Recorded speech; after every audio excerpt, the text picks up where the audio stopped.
How to teach your dog to be left alone.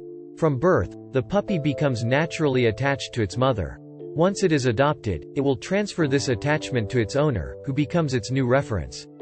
In general, it is estimated that the detachment occurs naturally around the age of 4 months if the puppy stays with its mother. It thus takes flight and independence. On the other hand, when the animal is adopted from the legal age, that is to say at 2 months, it has not yet been able to operate this stage of detachment. As a result, the attachment transferred to his master is very intense. It is therefore necessary to teach him over time to know how to detach himself from it. This learning is essential for the well-being of your pet, to teach him to socialize better, to live better in his environment and to better accept your absence when you are not there. You will save him many difficulties in the face of loneliness, in particular the development of separation anxiety. Of course, this learning is not intended to turn the animal away from its master, but to help it endure loneliness by avoiding developing a feeling of hyper-attachment.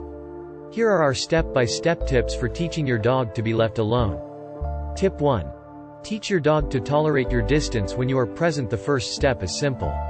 Your dog must learn to tolerate being left alone in one room of the house or in your garden while you are in another room. Indeed, it is not healthy for your pet to follow you everywhere. He must be able to live well with the fact of not seeing you all the time, and starting by teaching him to tolerate the distance of a few meters as a first step. To do this, you can ban him from a room in the house, for example. Thus, when you go there, he will have to learn to wait for you elsewhere, and he will thus discover that you always come back to him and that he is in no danger in your absence. You can also teach him to go to bed in his basket and stay there, even if you leave the room. Tip 2.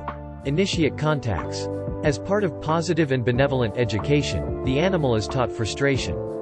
The master is invited not to respond to all the requests of his little companion to better help him manage his absences.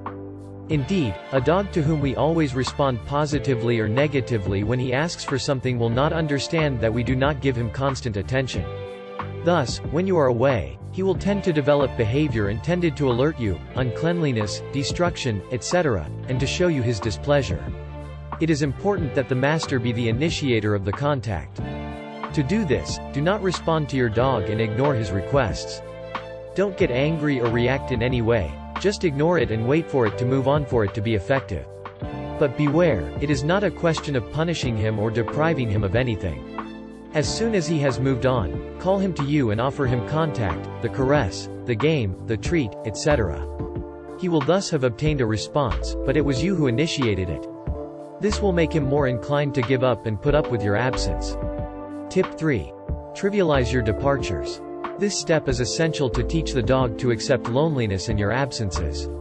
Indeed, your doggy knows when you are about to leave the house, because he observes your actions. If he can't bear to see you gone, then he will feel stress and develop separation anxiety. To teach him to accept your departures, trivialize them. To do this, help him to get distressed by performing the gestures associated with your departure from time to time, but without leaving. Concretely, put on your coat, then put it down. Take your bag and put it down. Take your keys and put them down. Go through the front door and close it behind you, then come back after a short time, then longer and longer. By doing so, your dog will no longer be able to dissociate the real departures from the false ones. He will therefore be less inclined to worry as soon as he sees you getting ready to leave, since he will know that you can come back at any time. Also, when you actually leave home, trivialize the situation. It is therefore preferable to avoid goodbyes and hugs.